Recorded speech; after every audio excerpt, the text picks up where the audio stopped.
Shalom à tous nos frères et sœurs qui sont sur des réseaux sociaux comme ceux qui sont avec nous ici présentement. Le plaisir de partager avec vous les précieuses paroles de Dieu est immense. Ce dimanche matin, le bon Dieu veut à ce que nous puissions retenir une chose, que nous sommes des instruments de la grâce de Dieu en partageant, bien entendu, la bonne nouvelle du retour de Christ. Plus les gens deviennent des sujets du roi Jésus, plus son royaume est visible pour le monde. Nous allons prier avant de commencer avec notre nouveau numéro d'enseignement. Excellent Père de grâce, le Dieu d'amour et d'éternité.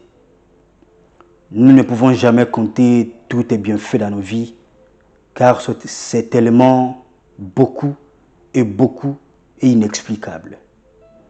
Nous nous humilions tout simplement à ce que le glorieux Saint-Esprit puisse nous conduire, nous guider du début jusqu'à la fin de ce partage de ta parole, afin que nous sortions ici ce matin, Seigneur, bien édifiés, bien fortifiés et surtout bénis, car tu es en nous, au milieu de nous, par ton esprit. Que toute la louange, l'honneur et la gloire reviennent à toi seul, au siècle de siècles, et au nom de ton Fils Jésus. On a ainsi prié. Amen. Gloire à Dieu pour ce dimanche, dans sa précieuse présence. Nous aurons un nouveau titre ce matin. Il y a tout en Christ. Il y a tout en Christ. Je vais résumer avec une déclaration profonde et glorieuse de Christ comme notre objectif. Christ, la vie du chrétien. Christ, le modèle du chrétien. Christ, l'objet de la foi du chrétien. Son désir et son attente. Christ, la force et la joie du chrétien. Christ, notre bénédiction. Christ, notre vie éternelle. Il y a tout en Christ. Nous allons prier et nous allons lire la Bible, plutôt dans le livre de Philippiens chapitre 3, verset 7 jusqu'au verset 9. La Bible dit: mais ces choses qui étaient pour moi de gain, je les ai regardées comme une perte à cause de Christ. Et même, je regarde toutes choses comme une perte à cause de l'excellence et de la connaissance de Jésus-Christ, mon Seigneur, pour lequel j'ai renoncé à tout et je le regarde comme de la boue, afin de gagner Christ et d'être trouvé en lui, non avec ma justice, celle qui vient de la loi, mais avec celle qui s'obtient par la foi en Christ. La justice qui vient de Dieu par la foi. La parole du Seigneur. La Bible nous parle de l'apôtre Paul, que vous tous vous connaissez très bien, nous chrétiens connaissons très bien. Apôtre Paul qui était né d'une famille bien, très bien. Il a reçu une très belle éducation. Il était trop excellent dans son ministère. Il a fait de très belles études, de très belles écoles. Et après tout cela, il était très rigoureux même dans son judaïsme. Il était très bien réputé, très bien apprécié, parce qu'il avait fait beaucoup d'efforts pour être qui il était devenu. Mais après avoir rencontré le Seigneur, il nous parle ici que tout ce qui était pour lui comme une priorité, comme de gain. Il commençait maintenant à le regarder comme de la boue, comme une perte, juste pour gagner Christ, à cause de la connaissance, de l'excellence, de la connaissance de Dieu, de Christ bien entendu. Vous savez, cette parole revient encore en nous ce matin. Nous devons comprendre une chose, que nous tous, nous avions de priorités, et d'autres aussi avons ou ont des priorités, mais n'oublions jamais une chose, que en comparaison avec l'inexplicable ou l'inestimable valeur de la connaissance de Christ, nous autres regardons tous ou comparons tout maintenant ou considérons tout maintenant comme une perte, comme de la boue. Pourquoi? Parce que, après tout, il y a quelqu'un qui est au-dessus de tout, qui contient tout, qui a tout et qui nous a tout donné, qui s'appelle Christ. Lorsque nous-mêmes, avec nos propres efforts, nous voulons faire tout ce que nous avons, ce que nous voulons. Je vais avoir ceci, je veux devenir comme cela. Apôtre Paul était devenu comme il voulait dans la vie. Mais il dit que après avoir devenu tout ce que je voulais devenir, je commence à regarder tout ce que j'étais devenu comme de la boue, comme une perte. Après avoir rencontré le Seigneur. Nous aussi, ne passons pas notre temps en train de chercher autre chose qui n'a pas de valeur inestimable que Christ. Car il y a tout en Christ. Et ce Christ-là veut à ce que nous puissions reconnaître, nous attacher et rester à ses pieds. Car il a tout en lui.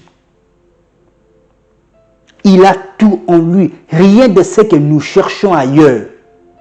Rien de ce que nous pouvons courir pour justement avoir ailleurs qui n'est pas chez Christ. En tout, pour tout et dans tout. Vous savez, nous devons reconnaître une chose, et que dans le monde auquel on vit, je veux devenir médecin, je veux avoir tel mariage, je veux vivre telle vie, je veux voyager, je veux avoir ceci ou cela. Tout ça, c'est éphémère. Tout ça, c'est passager. Tout ça, ça ne satisfait personne. Ça ne satisfait personne. Notre joie est en Christ. Notre paix est en Christ. C'est lui notre paix. C'est lui notre joie. C'est lui notre force. C'est lui notre motivation même. C'est lui notre modèle. On ne peut pas faire quoi que ce soit dans la vie et qui peut nous rendre heureux éternellement.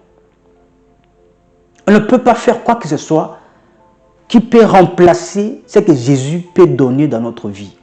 Parce qu'il a le pouvoir sur tout. Il détient tout.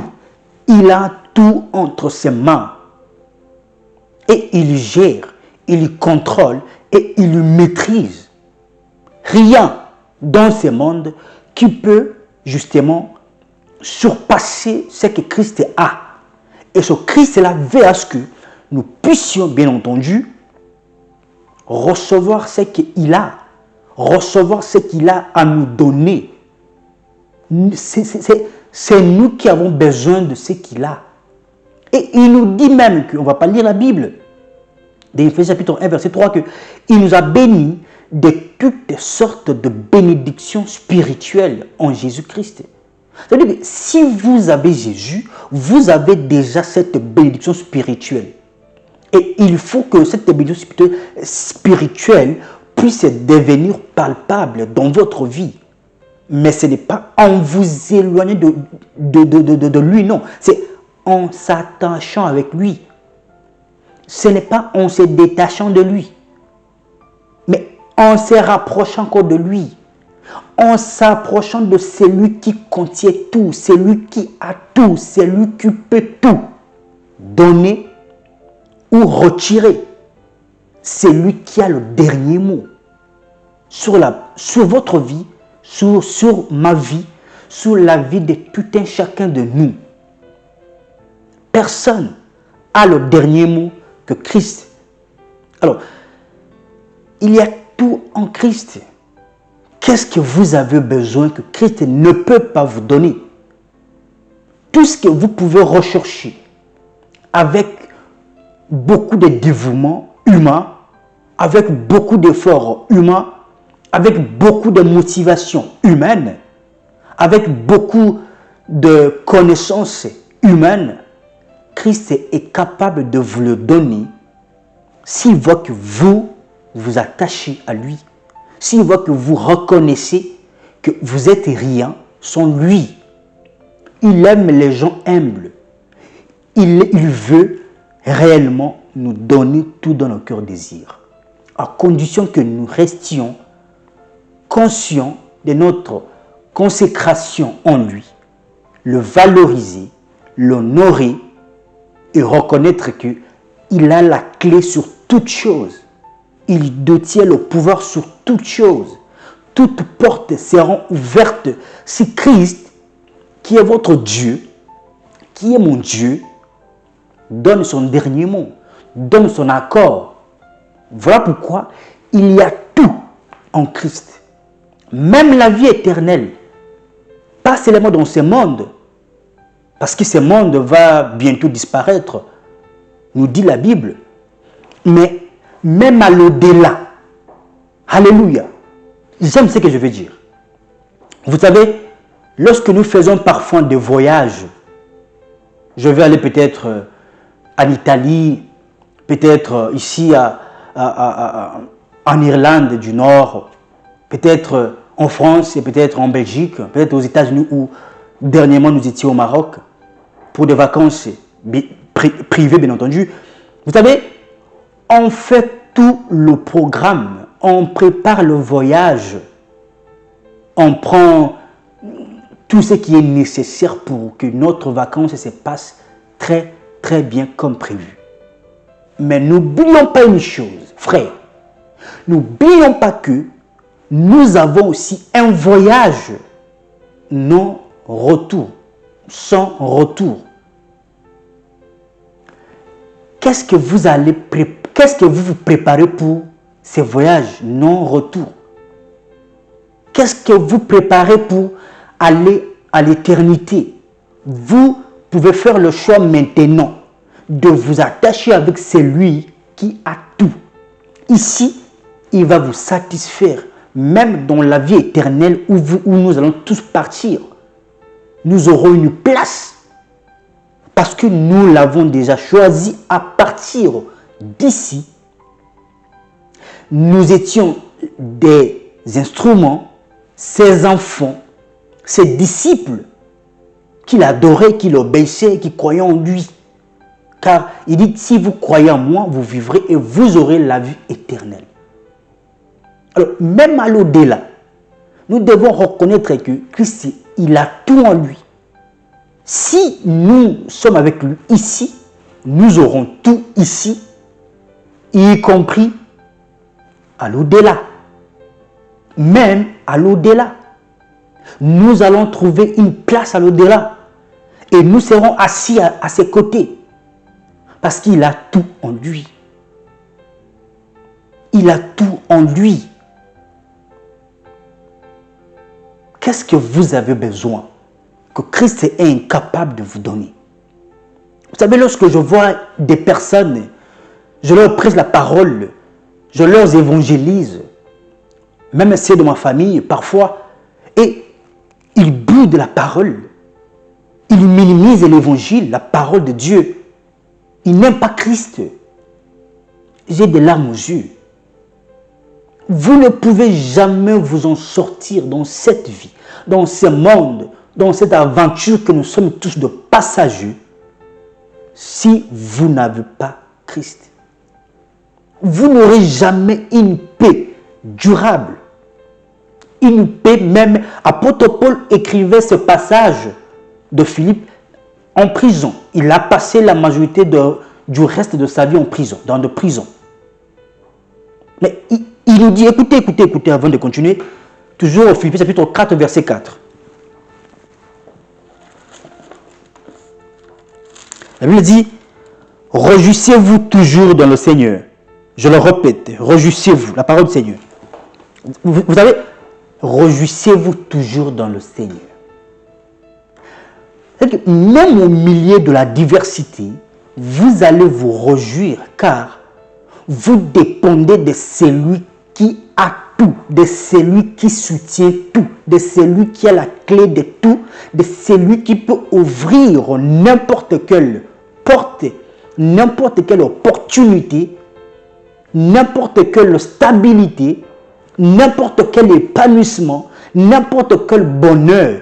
Le vrai bonheur que je parle, ce n'est pas un bonheur éphémère, ce n'est pas le bonheur où aujourd'hui bien, demain c'est mal. Non, c'est un bonheur durable, un bonheur durable, un bonheur durable, une joie durable et parfaite.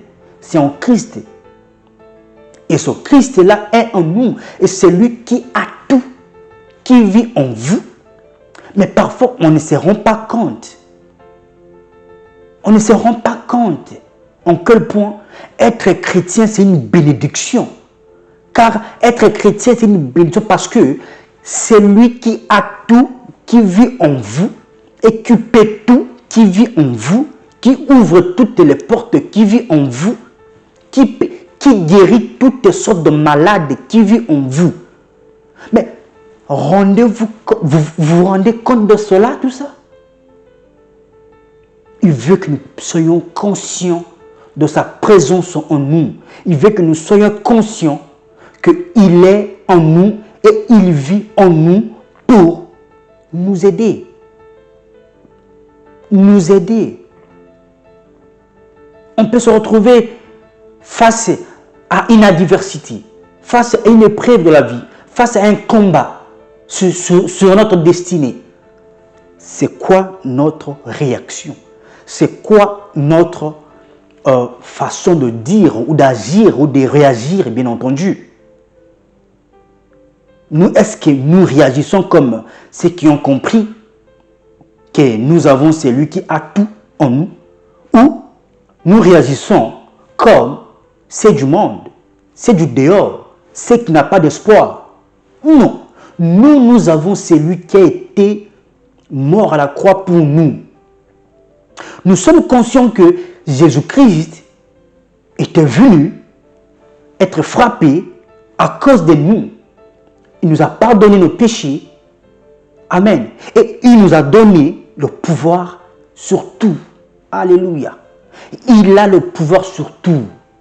Demandez-lui. Vous êtes avec lui ensemble. Vous vivez avec lui. Vous dormez avec lui. Alors, ne vivez pas la vie de tout le monde, frère. Parce que vous n'êtes pas comme tout le monde. Vous savez, dans ce monde, nous avons les gens qui n'ont personne pour qui compter. Mais il y a aussi des personnes qui ont Jésus et n'ont rien à craindre. Et n'ont rien à craindre. Parce qu'ils ont quelqu'un qui les défend. Ils ont quelqu'un qui défend leur cause. Ils ont quelqu'un qui parle à leur place. Ils ont quelqu'un qui intervient à leur cause, à leur cas, à leurs problèmes, à leur situation. Même eux ne se rendent pas compte. Alors, vous tous chrétiens, nous tous, moi y compris, nous devons être conscients que ce Christ vient nous. Et il nous a bénis de toutes sortes de bénédictions. C'est à nous d'être de la joie. Il dit, réjouissez-vous dans le Seigneur, frère. Pourquoi vous vous attristez pour rien? Pourquoi vous Vous restez comme des personnes qui n'ont pas de soutien, qui n'ont pas de famille. Vous avez une famille céleste, une famille glorieuse, une famille qui a la possibilité de tout, de faire tout, d'opérer tout, d'ouvrir tout, de guérir tout. Ce Christ que vous avez reçu. Ne vivez pas comme tout le monde. Ne vous lamentez pas comme tout le monde. Nous allons lire la Bible pour comprendre aussi. Toujours Philippiens chapitre 4, au verset 6 jusqu'au verset 7. La Bible dit, ne vous inquiétez de rien, mais en toute chose, faites connaître vos besoins à Dieu par de prières et de supplications avec des actions de grâce. Et la paix de Dieu qui surpasse toute intelligence gardera vos cœurs et vos pensées en Jésus-Christ, la parole du Seigneur. Il dit de ne pas nous inquiéter de rien, mais de faire toutes sortes de prières parce que quoi à la fin? Et des actions de grâce. Écoutez à la fin. Et la paix de Dieu qui surpasse toutes sortes d'intelligence, toutes formes de compréhension. Qu'est-ce qu'il a fait pour recevoir ça? Qu'est-ce qu'il a fait pour être toujours dans la joie? Qu'est-ce qu'il fait pour être toujours en paix au milieu des attaques, au milieu des insultes, au milieu de tout ce qui ne marche pas? Ça fait, même les démons seront étonnés de votre stabilité car vous connaissez, vous êtes en communion avec celui qui a tout, avec celui qui soutient tout, avec celui qui a le pouvoir sur tout. Alléluia. Sur toutes formes de paroles négatives que les gens peuvent souhaiter sur vous, notre Dieu, le Christ qui est en vous, est capable d'annuler et de les transformer à une opportunité que Dieu peut passer pour glorifier son nom. Parce que vous n'avez peur de rien. Vous avez celui qui a tout en lui. Qui a tout en vous. Plutôt. Le Christ est en tout. Il y a tout en Christ. Et ce Christ vit en vous. Alors, il nous envoie pour nous dire, ne vous inquiétez de rien. Faites connaître tout simplement vos besoins à Dieu en Christ par de prières, de supplications et des actions de grâce. Et ce Christ va donner sa paix qui surpasse toute forme d'intelligence, toute forme de compréhension humaine. Aucune personne ne comprendra ou saura vous maîtriser. Ou saura vous maîtriser. Ils ne sauront jamais, ils ne pourront jamais vous maîtriser. Parce que vous avez une connexion intime et directe avec celui qui soutient tout. Avec celui qui gère tout. Avec celui qui contrôle tout. Avec celui qui a le pouvoir sur tout. Même les attaques de l'ennemi, il les contrôle. Car c'est lui qui a créé ce monde. C'est lui qui vit en vous. Reconnaissez et donnez-lui la place qu'il faut dans votre vie. Ne donnez jamais accès au diable par de simples inquiétudes ou de murmures. Lorsque nous sommes de chrétiens, nous avons une grande grâce que je peux dire que nous avons. C'est par la grâce de Dieu. C'est une grâce. C'est une grâce pour être chrétien. C'est une grâce d'être chrétien. Les chrétiens, vous êtes dans la joie permanente. Vous avez une joie permanente. Car celui qui s'appelle joie, c'est Christ. Vous avez une paix permanente. Car celui qui s'appelle la paix est en vous, c'est Christ. Vous avez une force permanente. Car celui qui s'appelle la force, c'est Christ. Vous avez quoi? La vie éternelle. Permanente. Permanente. Car celui qui s'appelle la vie éternelle, c'est Christ. Car il a dit dans sa parole que vous croyez en moi et vous vivrez vous aurez la vie éternelle. Amen. Ne négligeons pas ces passages et n'oublions pas ce qu'il nous a dit. De ne pas nous inquiéter. Car il a tout. Il y contient tout. Il a le pouvoir sur tout. Nous avons lu la Bible dans le livre de toujours Philippiens chapitre 4, verset 13. La Bible dit: je puis tout par celui qui me fortifie. La parole du Seigneur. Je puis tout par celui qui me fortifie. Je puis tout ici, je vais dire dans deux sens. Le premier sens, c'est sur le plan. Le premier sens, c'est sur le plan avoir. Et deuxième sens, c'est pour le plan attaquer et protéger. Je commence. Je puis tout par celui qui me fortifie. C'est-à-dire que je peux tout faire, ce qui est bien, ce qui est positif dans ce monde, parce qu'il y a celui qui a tout en moi. Car après tout, il y a celui qui est au-dessus de tout, qui possède tout, qui nous a tout donné, car tout lui appartient, car tout est en lui. Je peux tout avoir, ce que je veux, parce que il y a celui qui a tout en moi, Christ. Je peux tout avoir, la bonne santé que j'ai besoin, parce que c'est lui qui a tout est en moi. Et il me fortifie, et il m'encourage, et il est ma force, et il me dit de faire encore, et il me dit de donner encore, et il me dit d'être toujours courageux, car il est avec moi. N'est-ce pas, il avait dit à Josué: fortifie-toi et prends courage. Notez, je n'ai pas dit fortifie-toi et prends courage. Car je ne t'abandonnerai pas. Je ne te délaisserai pas. Il est en moi. Il me fortifie. Je puis tout par lui. Je puis tout par Christ qui est en moi. Je peux tout avoir parce que Christ est en moi et il me fortifie. Quel est ce problème? Quelle est cette situation qui peut dépasser celui qui est en moi? Quelle est cette maladie qui peut dépasser celui qui est en moi? Christ qui me fortifie, Christ qui me guérit, Christ qui est ma bénédiction, Christ qui est mon tout. Personne sur la terre, aucune adversité sur la terre, aucun problème sur la terre peut dépasser notre Dieu, peut nous dépasser nous autres, parce que notre Christ est en nous. Notre Christ fait tout à ce que nous puissions être toujours fortifiés.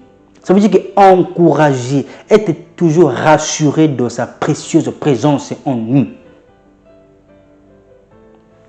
Je puis tout vaincre mes ennemis. Là, c'est sur le point offensif, ou sur le plan offensif. Je ne crains rien. Que vous veniez la nuit, le jour, conscient comme inconscient, je ne crains rien, car je puis tout par celui qui me fortifie. Je vais bien vous attaquer, je vais bien réagir, car lui-même, c'est un modèle. Il m'a montré son monde, alléluia. Il m'a montré comment il a répondu au diable et il a vaincu le diable et il a chassé le diable. Il dit, le diable lui laissant pour un moment favorable. C'est-à-dire que le diable a tenté à parler. Il n'a pas fait tomber Jésus. C'est lui le modèle du chrétien. C'est lui notre modèle. Car il a tout en lui, toutes les formes de stratégie que nous avons besoin en tant que chrétiens pour vaincre aussi à notre tour. Car il avait dit que vous ferez les mêmes œuvres que moi. Car il s'en va auprès du Père. Alléluia. Alors, quelle est l'attaque? C'est quoi votre combat actuel? Ne pleurez pas, frère. N'ayez pas de regards inquiets. Parce que celui qui est en vous fortifie. Il vous fortifie. S'il a vaincu, vous allez aussi vaincre. S'il a gagné ses combats, vous aussi gagnerez vos combats. Nous y compris gagnerons nos combats. Parce qu'il nous fortifie, il est en nous. Il a toute forme de force, de pouvoir, de parole, de langage. Vous venez en n'importe, même force physique, il avait chassé les gens qui étaient au temple. Il a aussi une force physique. Ne jouez pas avec Jésus. Ne jouez pas avec celui qui est en moi parce qu'il me donne même la force physique, la force de frappe. Un ennemi ne peut pas m'intimider en tout et pour tout. Je suis prêt, je suis guerrier, car Christ est mon modèle. Je suis prêt. Christ est mon modèle. Christ est votre modèle. Chrétien, n'ayez pas peur. L'ennemi a toujours ses techniques, ses stratégies pour nous voler la joie. Non, on ne peut jamais perdre notre joie. Tout en sachant que nous avons celui qui détient même la clé de la joie. C'est lui qui a tout et en nous. C'est lui qui a toute force et est en nous. À quoi bon d'être comme tout le monde? Ne pleurez pas comme tout le monde. N'ayez pas de regards, n'ayez pas de regards inquiets. Ne marchez pas avec des larmes aux yeux. Essuyez vos larmes. Parce que vous avez Christ qui a tout en lui. Il suffit seulement de reconnaître et de dire ce qu'il veut, de faire toute forme de prière, de vous attacher en lui. Christ, c'est Dieu lui-même en personne. C'est Dieu lui-même. Qui pouvait imaginer qu'un petit comme David à l'époque pourrait aller tuer Goliath? Qui pourrait imaginer? Mais David avait dit dans sa bouche que tu viens contre moi avec tous des lances, des javelins et autres. Mais moi je viens contre toi au nom de l'Éternel. Si vous affrontez vos défis au nom du Christ, en Christ, tout en étant conscient, ça veut dire qu'avec la foi. Voilà pourquoi l'apôtre Paul dit que tout ce qui était pour moi comme de gain, je le regarde comme une perte. Parce que lorsque j'ai rencontré le Seigneur, tout simplement en comparaison de l'excellente parole, connaissance de Christ, je ne peux jamais baisser ma tête. Je dois toujours me relever parce que j'ai la connaissance de Christ. Parce que je connais qui est ce Christ. Parce que je suis en communion avec ce Christ. Parce que je connais jusqu'où ce Christ veut aller avec moi. Il a dit, je ne vous abandonnerai pas. Je ne vous laisserai pas des orphelins. Il sera avec vous jusqu'à la fin du temps. N'ayez pas peur, car il y a tout en Christ. N'ayez peur de rien, car il y a tout en Christ et Jésus. Et c'est Christ et Jésus, vous l'avez reçu. Il veut que vous puissiez marcher avec lui comme il veut. Il va manifester sa puissance. Il va vous faire vivre ses merveilles. Il va vous faire voir en quel point il est capable de tout. Il est capable de tout. Et aucun ennemi, aucun démon, aucune situation ou circonstance peut vous traumatiser. Avoir peur, c'est humain. Mais demeurer dans la peur, c'est ignorer la présence de Christ en vous. Relevez la tête. Relevez la tête. Tout en sachant que c'est lui qui a tout est en vous. C'est Christ. Voilà pourquoi il faut toujours vous attacher à Christ. Voilà pourquoi il faut toujours, si nous sommes debout comme ça, c'est parce que il est en nous. Il a des bons mouvements. Il a de bonnes choses. Il peut transformer l'histoire d'une personne. Pas il peut, il le fait. Parce qu'il a tout. Il prend quelqu'un qui n'a même pas étudié et le placer dans une place que ceux qui ont étudié, ceux qui ont des diplômes, se demandent, mais qu'est-ce que ce monsieur ou cette dame a fait? C'est Christ qui peut faire ça. Car il a toutes formes ou sortes de capacités. Il a tout en lui.